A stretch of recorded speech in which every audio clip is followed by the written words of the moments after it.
കേരളത്തിന്റെ ജില്ലാ സെക്രട്ടറി ആണെങ്കിൽ തന്നെ ഒരു രാഷ്ട്രീയ പ്രവർത്തകൻ എന്നുള്ളതിനേക്കാൾ ഉപരി ഈ ദിവസത്തിൽ ഞാൻ അദ്ദേഹത്തെ പരിചയപ്പെടുത്തുവാനായിട്ട് ആഗ്രഹിക്കുന്നത് ഒരു പരിസ്ഥിതി പ്രവർത്തകൻ എന്നുള്ള നിലയിലാണ്. അദ്ദേഹം ഇപ്പോൾ 10:30 വരാമെന്ന് പറഞ്ഞ് കുറച്ച് താമസിച്ചപ്പോൾ എന്താണ് ഞാൻ ചോദിച്ചപ്പോൾ പറഞ്ഞത് ചെങ്ങന്നൂർ ഡയറ്റിൽ പരിസ്ഥിതി ദിനാചരണത്തിന്റെ ഭാഗമായി ക്ലാസ് നയിക്കുകയായിരുന്നു എന്നുള്ളതാണ്.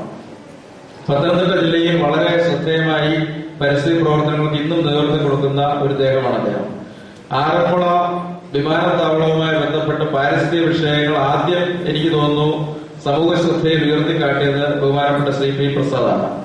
ആറന്മുള വിമാനത്താവളവുമായി ബന്ധപ്പെട്ട അതിന്റെ പാരിസ്ഥിതിക ദോഷങ്ങളെക്കുറിച്ച് നമ്മൾ കഴിഞ്ഞ വർഷം ഈ സ്കൂളിൽ നടത്തിയ ഒരു ഡിബേറ്റിൽ വളരെ കാര്യകാരണ സഹിതം അതിനുണ്ടാകുന്ന പ്രത്യാഘാതങ്ങളെക്കുറിച്ച് നമ്മൾക്ക് വിശദീകരിക്കുകയും ആ ഡിബേറ്റിൽ കാര്യമായി പങ്കെടുത്തുകൊണ്ട് സംസാരിക്കുകയും ചെയ്ത ഈ സമയത്ത് ഓർക്കുകയാണ്. ഞാൻ കൂടുതലായി ദീർഘിപ്പിക്കുന്നില്ല. ഇവിടെ ക്ലാസ് നയിക്കുവാനായി എത്തിയിരിക്കുന്ന ബഹുമാനപ്പെട്ട പ്രസാദ് സാറിനെ നിങ്ങളുടെ ഏവരുടെയും പേരിൽ സ്വാഗതം ചെയ്യുകയാണ്. അദ്ദേഹത്തെ അതിനുവേണ്ടി ക്ഷണിക്കുകയും ചെയ്യുകയാണ്.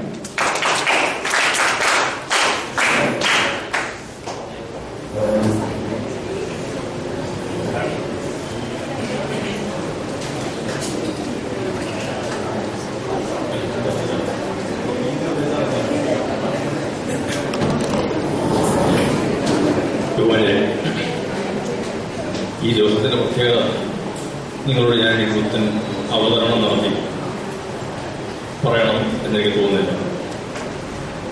ഏറ്റവും നന്നായി ഈ ദിവസത്തെക്കുറിച്ചും പരിസ്ഥിതി പ്രാധാന്യത്തെക്കുറിച്ചും മനസ്സിലാക്കുന്ന ഒരു വിദ്യാർത്ഥി. ഞാൻ നമ്മുടെ ജില്ലയിൽ ഒരു സ്കൂളിൽ ഒരു ദിവസം അപ്പോൾ ഞാനന്ന് ഒരു പത്രത്തിൽ വർക്ക് ചെയ്യും. ചാടി ട്രെയിനിൽ കയറുന്ന അവസരത്തിൽ എന്തെങ്കിലും കുട്ടികളൊരു പേന എടുത്ത് പോകലുണ്ട്. ഞാൻ ആ LP സ്കൂളിൽ ഇപ്പം UP ഉള്ള എലോഞ്ചിക്ക് പോകുന്ന വഴിക്കാണ് തുമ്പോൺ പടയക. അപ്പോൾ അവർ പരിസ്ഥിതിയുമായി ബന്ധപ്പെട്ട പരിപാടിക്കാണ് എന്നെ വിളിച്ചത്.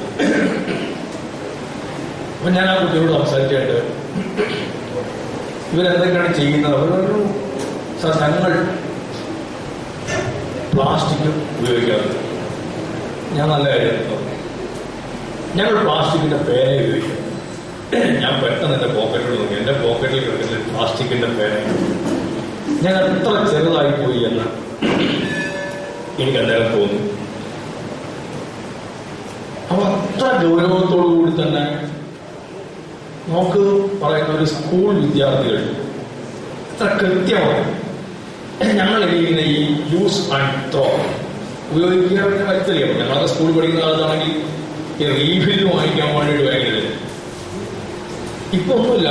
അതൊന്നും മേടിക്കാൻ ആരും മെനക്കെടുന്നില്ല.